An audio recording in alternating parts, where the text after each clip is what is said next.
I climbed off my Kawasaki ZX10R and paused for a moment, heart still pounding, sweat starting to show beneath my gear. I looked around at the crowd gathered, their eyes wide, jaws almost hanging open. Just moments ago, I had raced through the steep, winding roads of Spiti Valley, pushing the ZX10R to its absolute limits. The altitude, the curves carved into the mountains. Every twist, every climb, every drop was more than just riding. It was a feeling, crushing and freeing at the same time. The road had been narrow, 2 lanes barely marked, hugging cliffs that dropped far below. I remember the way the bike's engine roared, how the rubber gripped the asphalt as we dove into curves, my knuckles white on the bars. At those speeds, gravity felt both your best friend and your greatest challenge. You lean in, trusting your tires and yourself. One slip could have meant disaster. But there I was, leaning harder, accelerating harder, finding the perfect line, the perfect moment to twist the throttle again. Around one sharp bend, I heard excited shouts from the side. People had gathered, locals, fellow travelers, watching, holding phones up, recording. Some cheered, some clapped, others just stared, unable to believe that a bike this powerful could be carving through their mountain home as if it belonged there. I flashed a quick wave, the wind pushing me backward. They responded with whistles, yells, pure energy. Closer to the highest pass, where the air gets thin and even breathing feels like a challenge, I felt the ZX10R come alive. The throttle gave instantaneous power, torque pulling me up the incline while everything around me turned into a blur.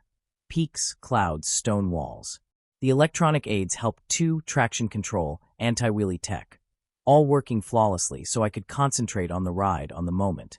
Each gear shift felt smooth, every corner cut perfectly, every second survival and celebration combined.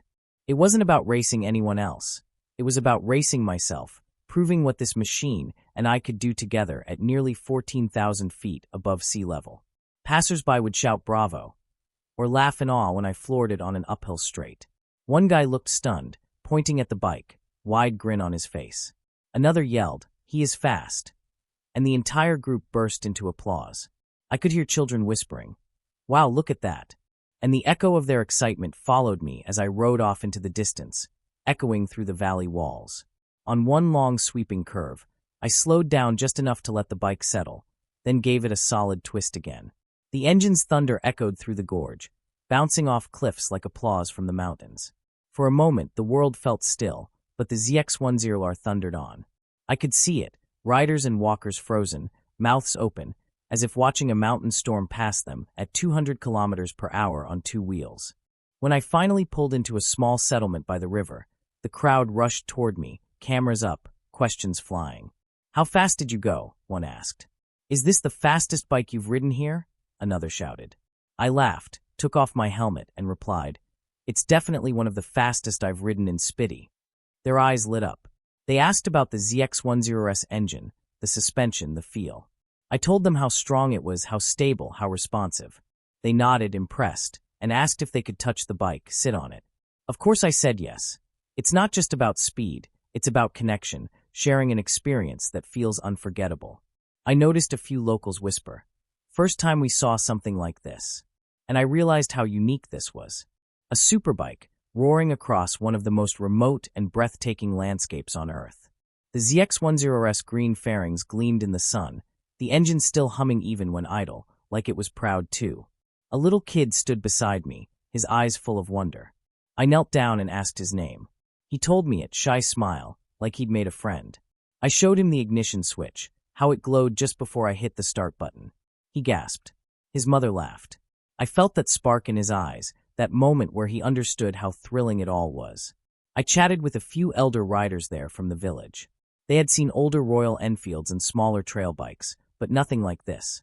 I explained how the ZX10R had electronics to help with braking and traction. They nodded, impressed by the tech. One asked, "Speed?"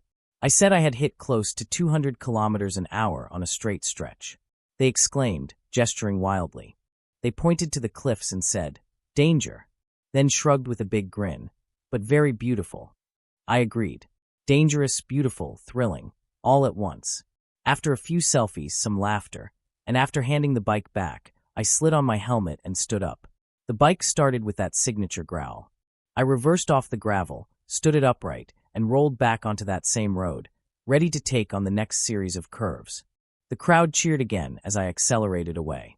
Tech and power meeting raw nature, all coming together in one moment. That was my ride through Spiti Valley on the ZX10R. Crazy power, breathtaking views, combined with unexpected public reaction. People stopping, staring, cheering. Just me and the machine against some of the toughest roads I've ever taken. When you're out there, all you can feel is the rush of the engine, the crisp mountain air, and the thrill of pushing your limits in a place where every meter counts. I wanted to share this so you can see what it's like to be on a super fast superbike in one of the world's most epic valleys. If you enjoyed the ride, felt the excitement, the environment, the reactions, please hit the like button. Drop a comment below. What surprised you the most? Was it the speed, the reactions, or the views? And hey, if you want to stay updated on the latest in bike technology, ride reactions, new gear, tech overviews, and more adventures like this, please subscribe to my YouTube channel, VoltaDrive. I post fresh content regularly, so hit that subscribe button and ring the bell so you'll be the first to know when the next adventure goes live. Thanks for riding with me, and I'll catch you next time on Two Wheels, chasing another horizon. Peace out.